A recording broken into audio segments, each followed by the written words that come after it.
അങ്ങനെ കാത്തിരിപ്പിനൊടുവിൽ ബാറോസ് എന്ന ചിത്രത്തിൻ്റെ ആദ്യ പ്രീമിയർ ഷോയുടെ റിപ്പോർട്ടൊക്കെ പുറത്തു വന്നിരിക്കുകയാണ്.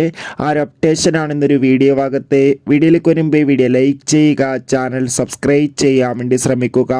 മോഹൻലാൽ നായകനെത്തി മോഹൻലാൽ തന്നെ സംവിധാനം ചെയ്യുന്ന ചിത്രമാണ് ബാറോസ്. എല്ലാ സിനിമാ പ്രേമികളും ഒരേപോലെയാണ് ബാറോസ് എന്ന ചിത്രത്തിൻ്റെ ഓരോ അപ്ഡേഷനും അറിയാൻ വേണ്ടി കാത്തിരിക്കുന്നത്.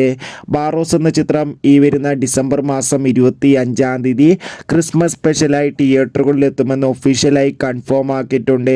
ഏവരുമേറെ ആകാംക്ഷയോടെയാണ് ചിത്രത്തിൻ്റെ റിലീസിനായി കാത്തിരിക്കുന്നത്. ചിത്രം 3Dയിലായിരിക്കും തിയേറ്ററുകളിൽ എത്തുക. അങ്ങനെ കാത്തിരിപ്പിനൊടുവിൽ ചിത്രത്തിൻ്റെ ടിക്കറ്റ് ബുക്കിംഗ് ഒക്കെ ഇപ്പോൾ ബുക്ക് മൈ ഷോ എന്ന ആപ്പിലൂടെ ആരംഭിച്ചിരിക്കുകയാണ്. അതോടുകൂടി ചിത്രത്തിൻ്റെ ആദ്യ പ്രിവ്യൂ റിപ്പോർട്ടൊക്കെ പുറത്തുവന്നിരിക്കുകയാണ്. ചിത്രത്തിൻ്റെ ആദ്യ പ്രീമിയർ ഷോയിൽ സൂചിപ്പിക്കുന്നത് ചിത്രം മികച്ചൊരു 3D എക്സ്പീരിയൻസ് ആണെന്നും ചിത്രത്തിൽ ലാലേട്ടൻ്റെ മികച്ച അഭിനയം തന്നെ കാണാൻ വേണ്ടി സാധിക്കുന്നുണ്ടെന്നും.